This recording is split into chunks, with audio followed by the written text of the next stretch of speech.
Be a part of the force that powers truth in journalism. Your support helps to combat false media. Cash App NNV News. Let's have a discussion. People have questions. They would like answers. Let's talk about the issues. Confront the things that may be difficult to address. The Black narrative.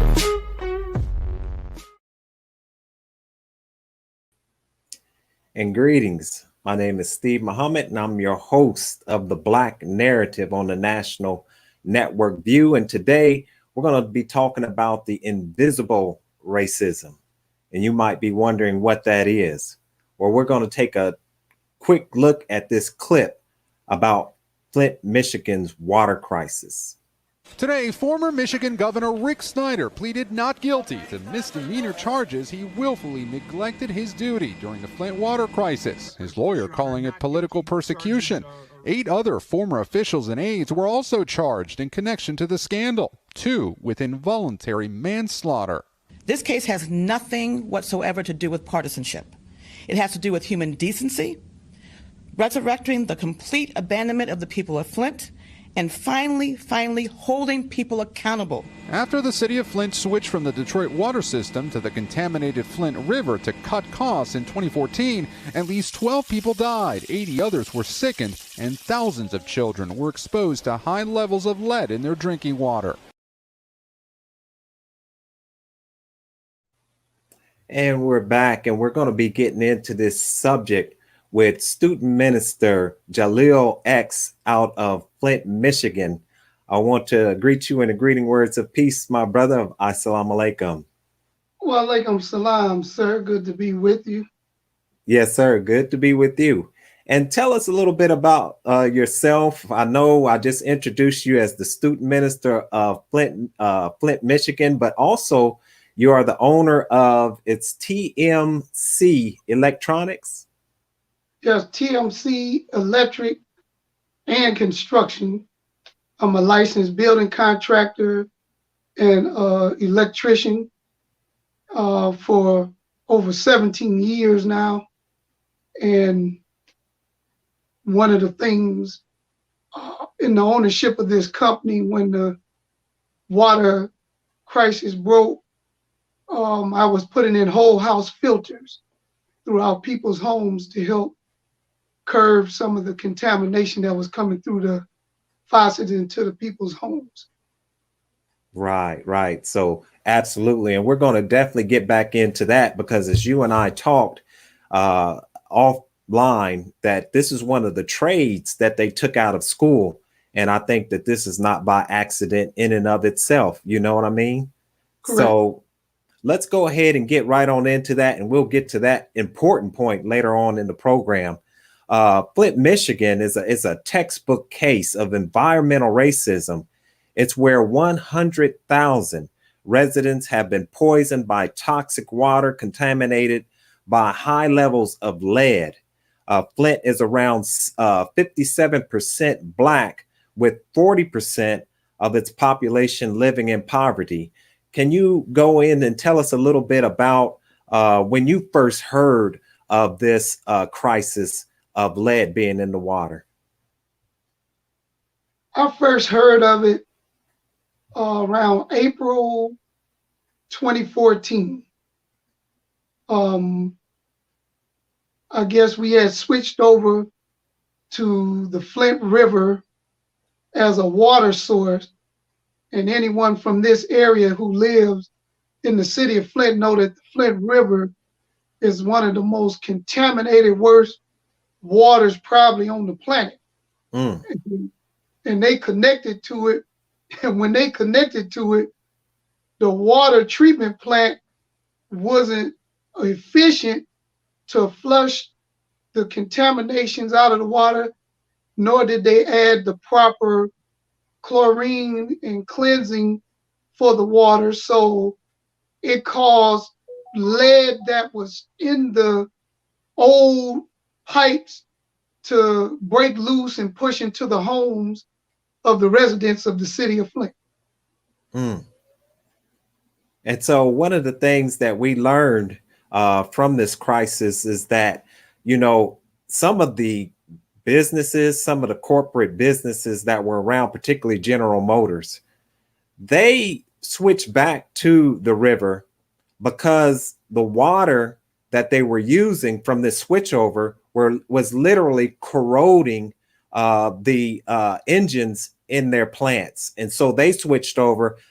And however, it was still allowed to go into people's homes. Can you talk about how the citizens, when did this type of information come out? And once again, we're talking about the silent racism, environmental racism. These are these type of racist actions on the part of corporations and government. The government, the EPA, allowed these things to happen. But can you talk a little bit about the reactions of the residents? Well, when you talk about silent racism, right, the infrastructure was bad long before they switched to an even worse water source. Oh man. There was a memorandum sent to the city of Flint in 2011 by then Mayor Kwame Kilpatrick from Detroit, stating that the infrastructure was bad and the water was contaminated due to the poor infrastructure, and something should be done immediately in order to deal with that problem. Well, that memorandum ended up lost and hid somewhere in City Hall and was found by one of our councilmen who's a first ward city council now, named Eric Mays. And when he got a hold of the memorandum, he came and brought it to the media and put it out in the open. And then we started to learn the unraveling of the hidden racism to destroy a majority Black and brown population in the city of Flint. For the real reason was for a group to take control of the waterways through a water bond made with KWA, which is called the Karagandhi Water Authority. And man, it's deep. And the citizens, by the time we found out, many of us were already detrimentally in a area of our lives where the children's lead levels were at 5 points or higher. Some children caught cancer. It's well known in Flint now. I've done interviews with the news media here, the local news, that my daughter was diagnosed with leukemia, acute lymphoblastic leukemia, July 15, 2014. And we believe it was due to the lead in the water, because the lead gets into the bloodstream. And then in the bloodstream, if anyone knows leukemia is a blood-borne cancer.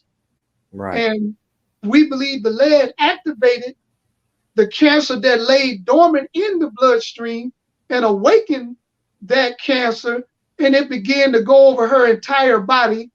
And she was on chemo for over almost 3 years. And we couldn't get nobody to say that the lead was more likely than not to cause the problem of my daughter's cancer. But the residents were angry. They felt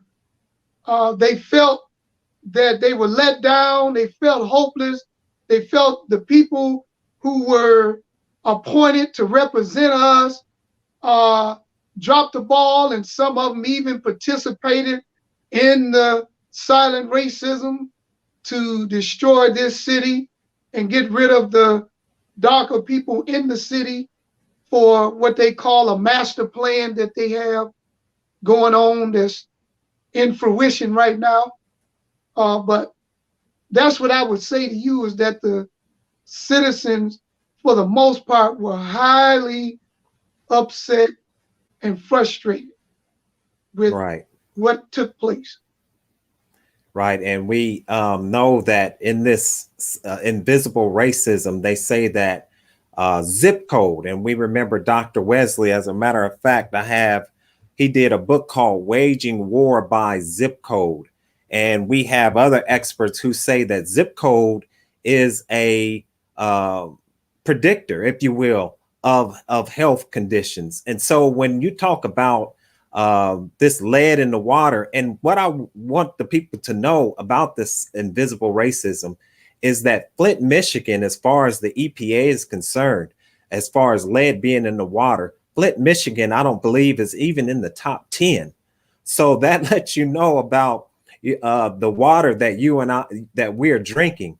And of course, the Honorable Minister Louis Farrakhan has, following the teachings of the Most Honorable Elijah Muhammad, instructs us to separate ourselves into a separate state and territory of our own, where we can control these type of water flowing into our community, food that we produce. But if you can, you talked a little bit about this lead. There was a Dr. Mona Hannah Atisha. She's a pediatrician, a professor, a public health advocate whose research exposed the Flint, Michigan water crisis. Her research revealed children were exposed to dangerous levels of lead in Flint, Michigan. She estimated that 14,000 kids in Flint, Michigan under the age of 6 have been exposed to lead in the water. 14,000. And that we'll go a little bit into lead. Let me just give you a little bit of facts about lead exposure. It said that lead exposure can lead to serious harm a child's health, including damage to the brain and nervous system, slow growth and development, learning and behavior problems, and hearing and speech problems. And so this is not just the children who drank this water, who bathed in this water, whose clothes were washed in this water. These are children that will also be birthed from these children that will suffer from this lead poisoning. What would you say about that? Is there any type of lawsuit or anything like that that's taking place among the residents of Flint? It's a class action, but let me first say, though we thank Mona Hannah Atisha for coming out, it has to be clarified that by the time she came out with the information of the children with the lead, it was basically forced to come out because it was about to come out anyway. Mm-hmm. If those in authority or in positions in healthcare were concerned, they would have said something immediately, knowing that they seen a spike in lead. Number two, I want to clarify that the water has more than lead in it. Absolutely. Lead was used because it was an easier means to establish a lawsuit for harm for the residents of Flint versus all the other contaminants in the water. So we had a problem with copper, we had a problem with TTHMs, we had a problem with chlorine, we had a problem with elevated levels of rust, bacteria, algae. All these different things were in the water, and they were beyond the level that's allowed according to the parts per billion or parts per million system that they use from the EPA. Now, the lawsuit that was filed in behalf of the residents of Flint, there's several lawsuits. One that is going on right now is in the settlement phase, is where the biggest culprits those who are most culpable for the wrongdoings that happened to the residents, the state of Michigan has approved through legislation and the governor a $600 million award. And it's in front of Judge Judith Levy, the federal Eastern District judge. And in her preliminary findings this past Friday, she approved the early settlement writings and information. Right. The settlement is disrespectful at the least. It does nothing to bring any sort of resolve to the harm done to the residents of Flint. They have set guidelines and barriers in the lawsuit that makes it almost impossible for any adult to get a dime. Any adult. They want you to take a lead bone test, which only 2 people on the entire USA offer these tests, and one is in, I believe, New Jersey somewhere, and I don't know where the other one is, but you want a resident of Flint, which is one of the poorest cities in the country, to drive or catch a plane in New Jersey or somewhere in Indiana and take our money and go take a bone lead test and then turn it in to the attorney. And if we have any children, they need to go see a pediatrician and a neuropsychologist to determine any neurological damage, and then we need to turn that in. And that's just not realistic for the average citizen in the city of Flint. That's not realistic.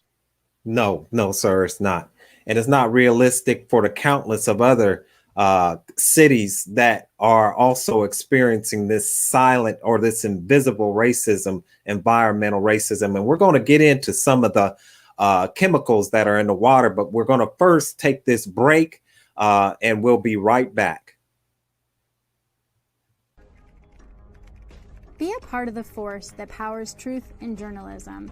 Your support helps to combat false media. Cash App, NNV News. Greetings. This is Tarika Shakir Muhammad with National Network View. This week's Final Call coverage story headline reads, "Can a new civil war be averted?" As America's new president, Joe Biden, takes office, angry supporters of Donald Trump and other factions of dissatisfaction inside the United States are threats to the country. To read more, subscribe to FinalCallDigital.com and tune in to Final Call Radio. This is Tarika Shakir Muhammad with the NNVnews.com Final Call cover story.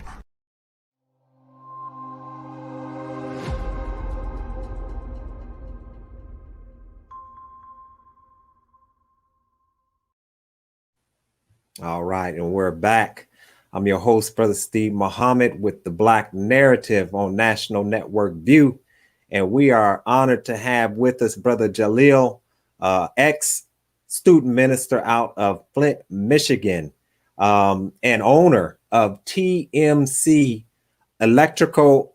You go ahead and give us that again. Yes, sir. Yes, sir. And once again, what we are starting off with was contaminants in the water, right? Because lead, as you just said, that's what was pushed, right, in the mainstream media. But one of the things, and we're going to get into this, but I wanted to say that along with some of those other particulates that you were talking about in the water, that people should be very aware of the fluoride that's also in everyone's water. I want to just say that you are against your will being medically treated with fluoride in your water. No one came to you and asked you any to give them any consent to put this chemical in your water, and they say it's for the preservation of your teeth, but yet we're still having people who are losing their teeth. So that should tell you a little bit something about that fluoride. And I would look up Nazi Germany and tag that word fluoride to that. But Legionnaire's disease, this was something that really started to spike when they switched this water over. And for those who may not know, Legionnaire's disease is a form of atypical pneumonia caused by any species of Legionella bacteria. Signs and symptoms include cough, shortness of breath, high fever, muscle pains, and headaches. Nausea, vomiting, diarrhea may also occur. This often begins 2 to 10 days after exposure. Can you talk a little bit about Legionnaire's disease and our sister Jasmine McBride? She was featured on a documentary by Frontline, and what this sister went through and how it destroyed her body and eventually killed her is absolute criminal. And this happened to many of those who were in Flint, Michigan. But just like the COVID-19 coronavirus, their death was attributed to something else. Can you talk a little bit about that? Yes. First, I'd like to extend my prayers, and we hope that the families who has suffered a lost one and suffered due to Legionella are finding their way back to some place of serenity and peace in their life, though I know it's a hard road to go. McLaren Hospital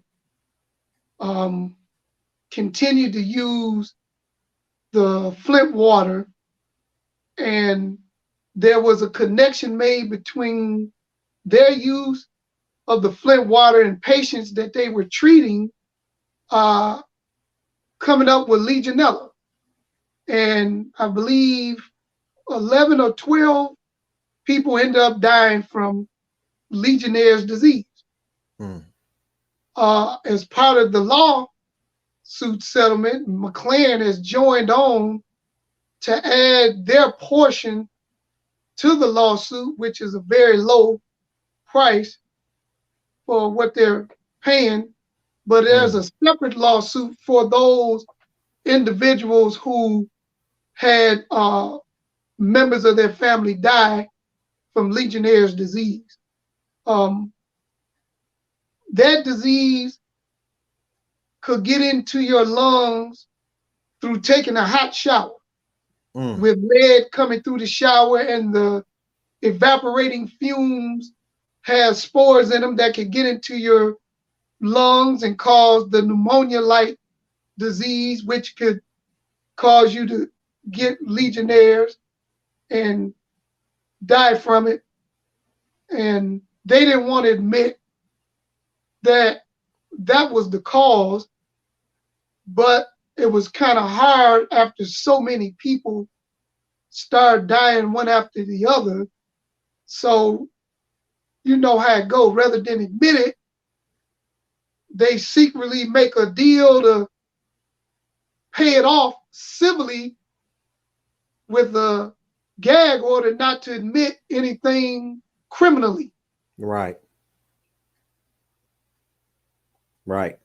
So just like the previous show that I just did with Professor Taylor Curtis, one of the things we talked about the Negro experiment, right? And we talked about all the experiments that have been conducted on Black people. And I mean, experiments on Black women, experiments on Black children, experiments on Black men and women in prison. One thing that was kind of throughout all of these is that those who conducted those experiments, they never saw any type of jail time.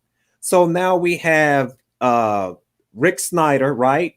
Who is, Rick, the former governor. It says that Michigan's new attorney general had ousted Todd Flood and most of his team and appointed new prosecutors who dropped all charges against Nick Lyon, Dr. Eden Wells, and other officials. What is at this present time the situation as far as the lawsuit and bringing these people to justice? Well, at this time, well, let's start with justice. They're not being really brought. Some of them have been charged with involuntary manslaughter. And I believe Nick Lyons and another person, but the main culprit, the former governor, Rick Snyder, was given a misdemeanor. So he was given like a traffic ticket. Wow. Charge, instead of being hit with a 20-year minimum guideline sentence charge for all the damage and the lives that were lost under his watch, for appointing an emergency manager who participated in that behavior, and for knowing what was taking place and not intervening to make sure that something was done to cut it off and begin making corrections. So there's really, most people in Flint, I believe I can speak for, don't have no hope that justice is going to be served through the system, because you're basically asking a system who is a friend to another system to check their friend and do something to them, to bring people who both sides don't like at all, when it's all said and done, justice. Give us justice. So we, if it happens, all praise is due to God. But we don't really look for it. Some people are so lost in hopelessness that even the charge of a misdemeanor made some people happy. And myself personally, I could care less about the misdemeanor. Really, it was better not to charge him at all than to charge him with a misdemeanor, because it's like you were trying to do something to quell the spirit of anger in the people, and some of our people got it and ran with it and was jumping for joy, and he hadn't even been convicted, given a fine or nothing. He just was charged. That's the beginning phase of a person going through a process to dealing with being charged. When it's all said and done, it can be pleaded out to a community service, house arrest, or $1,000 fine. And I mean, we've seen this over and over when we watch police officers who got caught on tape murdering one of our people at a traffic stop, and they walk right out of the courtroom free. So we don't expect anything to take place, and those who do, they just fail. They're so hopeless that any form of hope makes them feel good. But we're holding on to the understanding that if we don't get up and get out and do something for ourselves to make it better, then if we sit back waiting on a government and its system to do right by us, we'll be sitting forever till we turn into bones in the chair. Yeah. You see that meme on social media, and that's true. That will be our situation if we're waiting for the white man to give us justice, because as we're taught by the Most Honorable Elijah Muhammad and the Honorable Minister Louis Farrakhan, that there's no justice in them for us. And we can see this. And let me go and give you some of these other zip codes that are where our people live that are hit by this invisible racism, this environmental racism. Louisiana's Cancer Alley, an 85-mile stretch along the Mississippi River. It's known for its over 2,000 petrochemical plants and high rate of cancer, mainly among Black residents. Pahokee, Florida, where they talk about black snow, sugarcane burning, which causes respiratory distress and asthma. Chiraw, South Carolina, coal ash, where they dump coal ash in the Black community, cancer-causing PCBs or polychlorinated bisphenols. Uniontown, Alabama, brain cancer, lung cancer, and leukemia. South Bronx, New York City, Asthma Alley.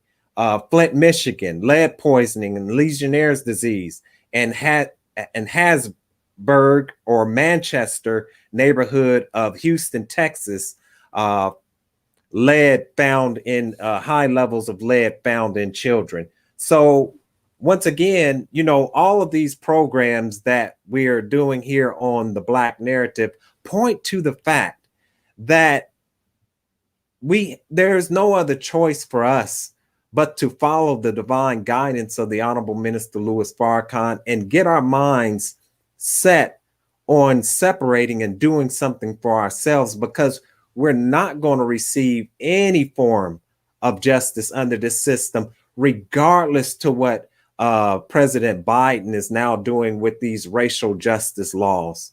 Would you like to go more into that before we go into some good news? And that is, we want to talk about not only the food distribution that you have going on there, but we also want to talk about the conflict resolution and making our communities a safe and decent place to live. Would you like to comment on those environmental racism before we move on? Yes, sir. Thank you. Dr. Wesley came to Flint a few years back, and he actually talked about what you just put up. And what I didn't see was he had a slide that showed a place in Georgia and a place in Milwaukee, and where it was a contamination of water, and it was concentrated in a certain area. And then he showed how the pipelines that came from the water treatment plant, how they could ensure that though all these lines led from the plant, they had a way to make sure that the ones that went into the areas that they considered to be undesirable people would have the least amount of treatment for their water source. And so to show and prove what you're saying, to be right and exact, in Flint, we have zip codes where grocery stores at. Right. The grocery stores in the poorest areas, Kroger's or Myers, has the worst, cheapest food in the store. The most poorest quality of food. But if you head out in the townships and the suburbs to the same stores, Kroger's or Myers, you walk in and it's the best kosher this, organic that. The best foods you can get are out there. And when you ask them, why do you feed us so bad in the inner city but put the good foods out there, the answer from the management is, this is what you all eat. You won't eat the good food that we put in the stores. So rather than let it go to waste, we send it out to the places where they can afford it and they will buy it. Right. This is their answer. And they say that same thing about the music too, don't they, brother? You all don't want to hear conscious music. We'll give you this thug rap where you're talking about blowing each other's brains out and disrespecting your woman. Right. Now, that's true. Now, before we move on, I did want to say, we got a guy who has been fighting, Arthur Woodson, has been fighting for cancer cluster studies due to the water contamination. And that is one of the things they've been fighting hard not to give up and allow to happen. They don't want cancer cluster studies to be done, because then a whole mushroom cloud is going to just bust open to show that the contamination is beyond lead, and all these children diagnosed with cancer at such a high level in the city of Flint, and all these children with lead problems. I was with a lady named Cynthia Haynes, and she was telling her story to a news channel out of Detroit, Free Press, Detroit Free Press, and she was explaining about how her son his lead poison, when they tested him the first time, his lead level was 5.6. When they tested him the second time, it was 5.7. He had became so unmanageable and so much out of control, he was threatening to kill his teachers at school, threatening to kill the people in the hospital. He had just became something that was the lead had caused to become inhuman in behavior. And she was telling her story about how she suffered as a single parent, dealing with taking him back and forth to the hospital, back and forth to the doctor appointment, back and forth to this, back and forth to that, with no help. And that's just one story. That's just one story. I happen to know. Imagine how many other stories like that is in the city of Flint and hasn't been told or made known to the public, but they're still suffering today because lead poisoning has a long-term or permanent effect in children, right? Especially in brain development and growth. So, man, that environmental racism and this water, brother, man, it's deep. So it goes to show you what you said earlier, that separation is the key. But the first form of separation has to be the separation of the mind. Because if we move the body from a location to another location to have our own, but take the same mind with us, we eventually denigrate back into that type of behavior and those type of dwellings. So I always tell people, separation first takes place in the mind. Once separation is done, then we make our physical separation to build and have our own. That's right. That's right. Thank you, brother. And so we're going to go ahead and take another break here. Once again, we want to thank you for joining us on the Black Narrative. We're being joined by a student minister out of Flint, Michigan, Brother Jalil X, and we'll be right back. Be a part of the force that powers truth in journalism. Your support helps to combat false media. Cash App, NNV News. National Network View was recently banned from the media platform YouTube.com. Within 12 hours, the NNV IT department quickly sprung into action with an independent service system to back NNVnews.com. The nation's news network is now streaming content 24 hours a day, 7 days a week. As we extend gratitude for the believers' financial support through donations, this media activism will not stop. Please continue to be a part of a force that powers truth in journalism.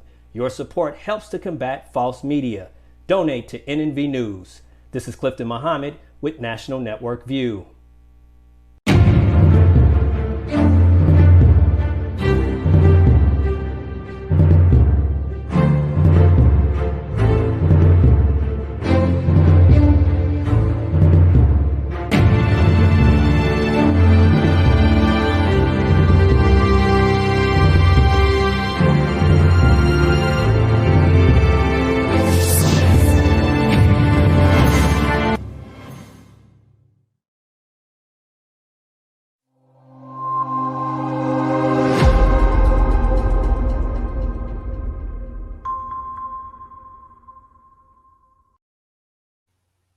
Thank you once again for joining us on the Black Narrative on the National Network View.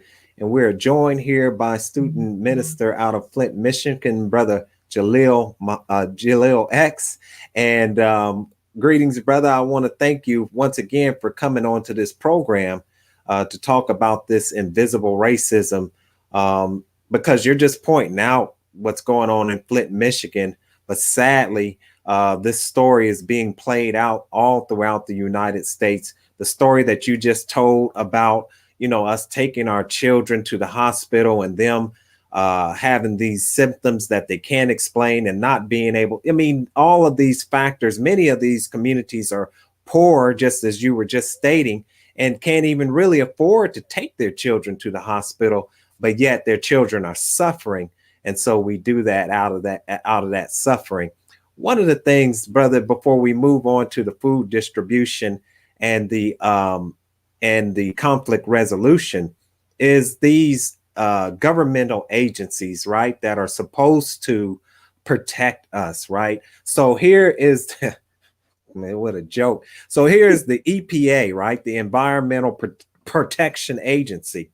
They're supposed to be the Environmental Protection Agency, has a special department called the Office of Civil Rights, but it is in its 22-year history, the office has never formally found a single case of discrimination. In fact, more than 90% of the communities that make complaints found them rejected or dismissed. On top of that, reports the Guardian newspaper recently revealed that the U.S. Attorneys across the country are deliberately distorting water tests in cities like Detroit, Philadelphia, to minimize the reported amount of lead in the water.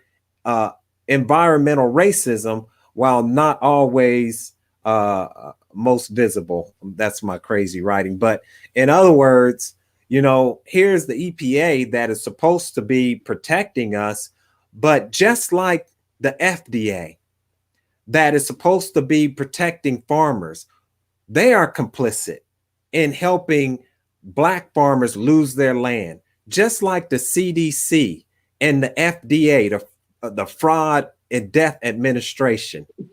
We are giving foods that they don't even allow to be sold in Europe, these genetically modified foods. So we can't depend on these governmental agencies to protect us as Black people.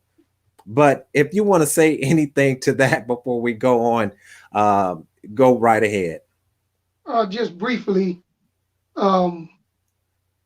it's true that none of those agencies are working in behalf of the Black, brown, and red people of this nation. So we have to do our due diligence to be mindful that everything that we get, we have to work twice as hard and making sure we got the best of whatever that's out there, unless we're getting our own. That's if right. we're getting from our own, then we have a trust factor that our own is doing right by us. So if we getting food from the Muhammad Farms, the one in Georgia, one in New Buffalo, we know that they're following a program and a system set up by the Most Honorable Elijah Muhammad, that our food would be free from all these chemicals and different things that are being used to help the food grow faster, help it mature quicker, so that they could get more of it, to get more of it out, to make more money. So, that's right. So at the end of the day, all of this is about money, but money for the upper 1%, not equally for all those who live in this nation. That's right. That's right. Thank you, brother. Definitely. And I think the staple goods program is going to be taking orders here soon. So definitely those who are watching, go and type in staple goods, go to NOI.org and find out more about those staple good program, that staple goods program. Let's get into what you're doing as far as food distribution, because we know that a lot of our people, you know, even before the pandemic, we were hurting. You know, now that they're saying that the percentage of unemployment is at a certain percent in America, it was always at a certain that same percentage in Black America, but there was no red alert, there was no Mayday, there was no crisis alert or nothing. But now we see that people are really hurting, and this is on top of a serious famine that's about to strike America. Can you talk a little bit about the food distribution, the program that you all have going on in honor of our brother Roy Muhammad? Yes, sir. Thank you for asking. First, Pastor Derek Aldridge of Second Chance Church was doing a food distribution, and he reached out to me via phone and said that he would like to partner with the Nation of Islam in Flint to do one of the days of the 2 days that he would take responsibility for through the Eastern Food Bank of Michigan to distribute food to the people in the city of Flint. So he was doing it on Tuesday and Friday. So the members of the Nation of Islam in Flint chose Friday to do our part. Mm-hmm. And we started back in June, no, it might have been May of last year. We started distributing food. And then our brother Roy was hit and killed on his post distributing the Final Call newspaper by a young man traveling at a very high speed with another car coming down the street. And so after that occurred, we renamed our portion of the food giveaway the Roy Muhammad Food for Flint giveaway. Pastor Derek Aldridge has been a great friend and a great confidant to the Nation of Islam here in Flint, and he helped to bridge the gap between the church and the mosque. Yes. And from our relationship, we have been able to bridge the gap. Now we have so many friends in the clergy in the church now that we do things with. It's been a blessing. Yes, and sir. They haven't been afraid to stand with us like it used to be back in the days. They were afraid to stand with us because they didn't want any backlash from the enemy. But now they're starting to see that the enemy don't care about them at all. So now they're willing to stand. So yes. So that's been a great work. And we'll be doing it this Friday. We haven't stopped because of the weather. We have a lady here, a sister soldier named Leela McGee Harvey.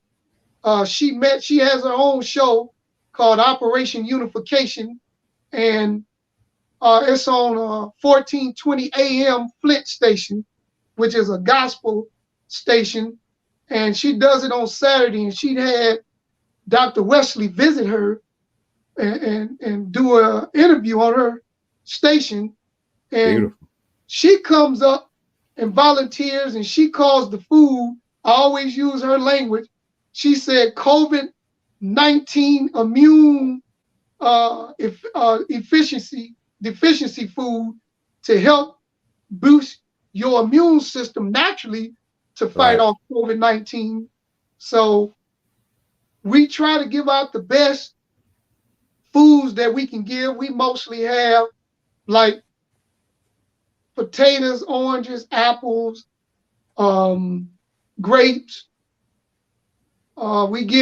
Lately we've been getting meats because the nation don't serve pork, we have to get a special order on our term because we don't give away. We had told them we don't give out pork. So we get a lot of chicken, and we got chicken, salmon, beef, sausage, all these different things they give us.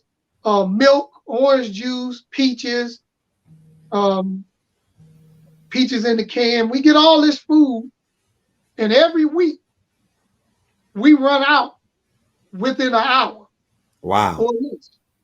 That's how many cars be lined up to come every week to pick this food up. And so there's a need, as you say, there's a need, and there's a famine coming. But the scripture said when the famine came under Joseph, there was a time where there was a reprieve of about a year, I believe, where they were able to get food in abundance and store it up to get ready for a famine that would last about 2 years. Right. So this time we're telling people to store up and get ready. Yeah. And have what you need to make it, because it's gonna come.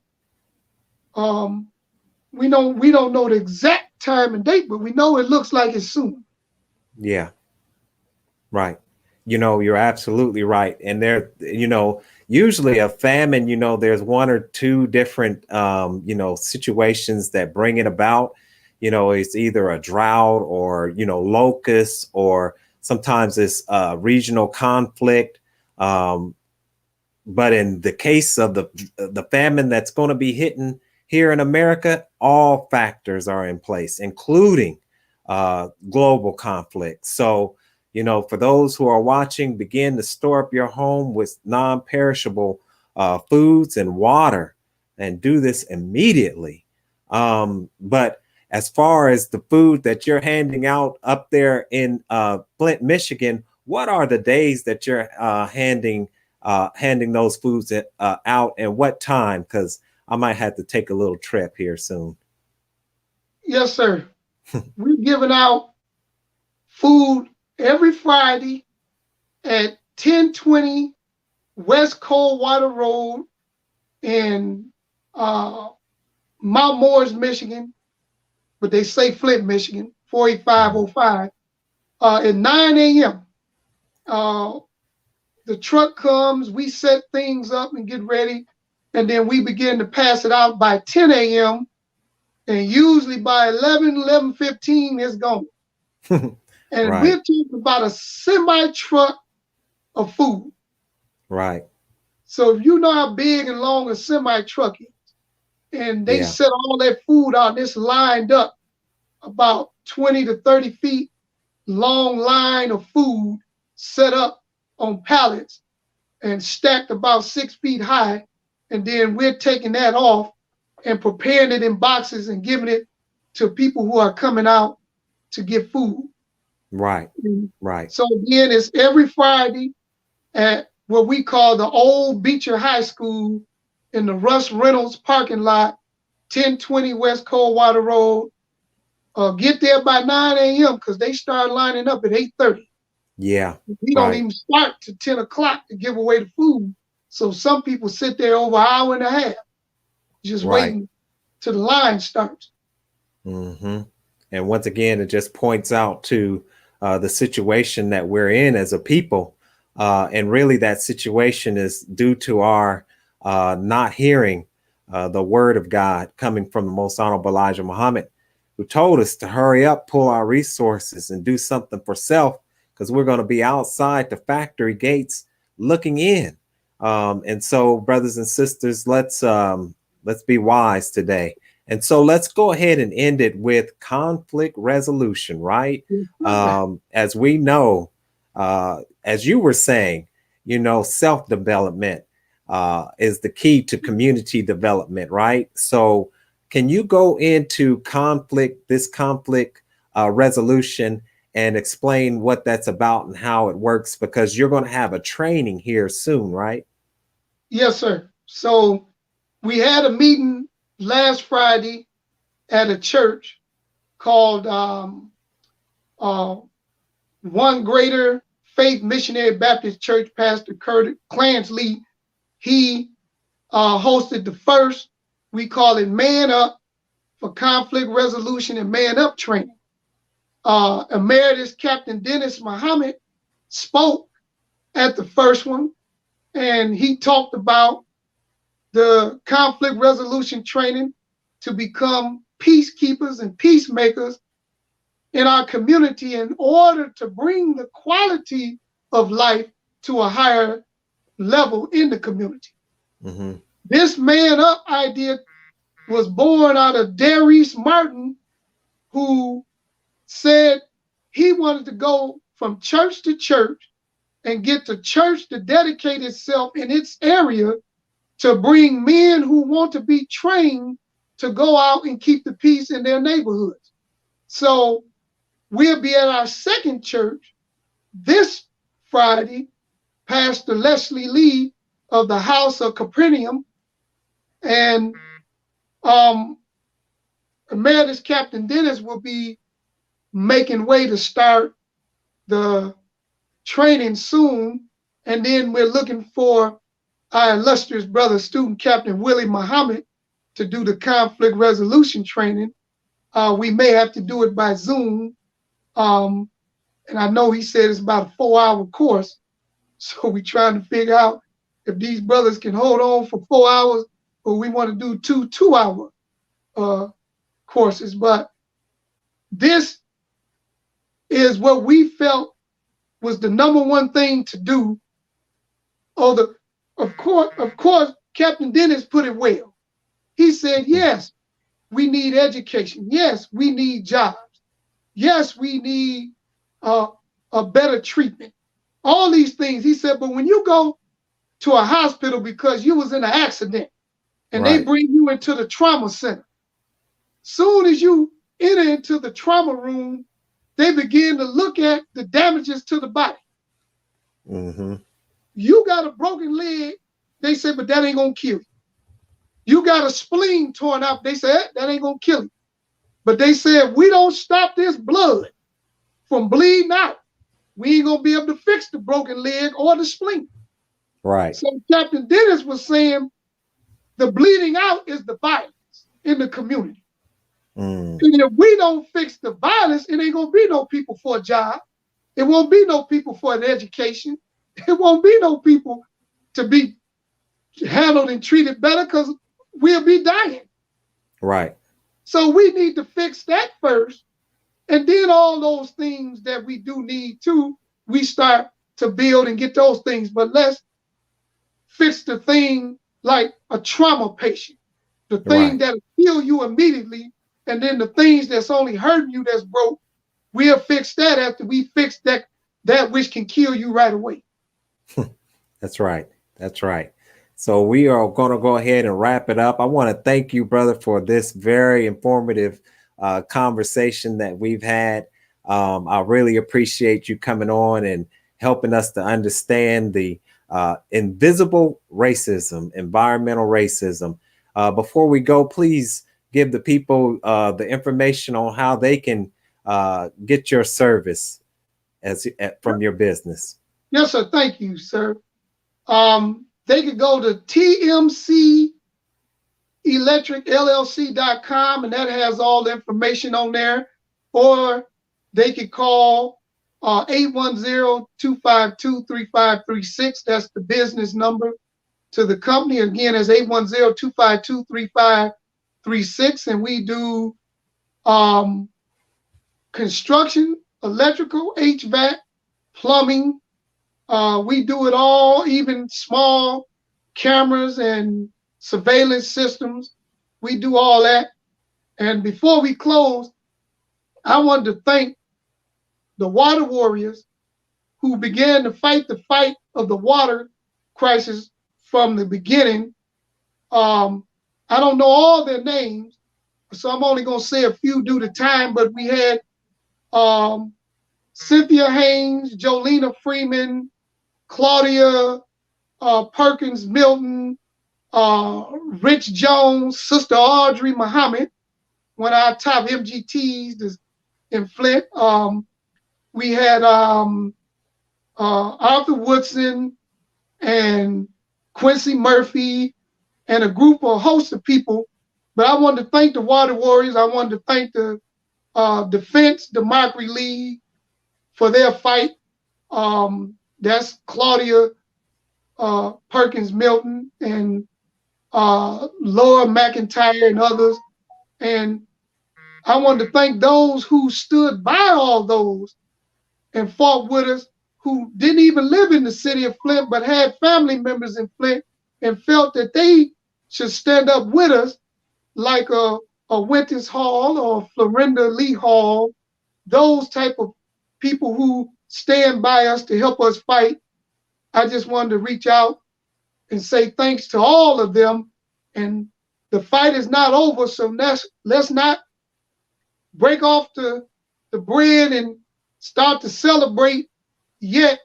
We got to keep going and keep fighting until freedom, justice, and equality is won for all.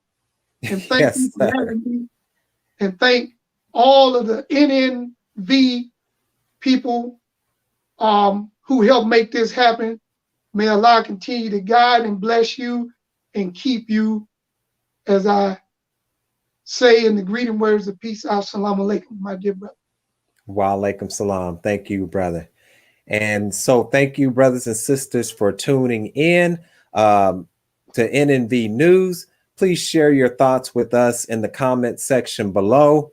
Follow us on social media at NNV News, and please subscribe to our YouTube channel, National Network View. This is Steve Muhammad with NNVnews.com.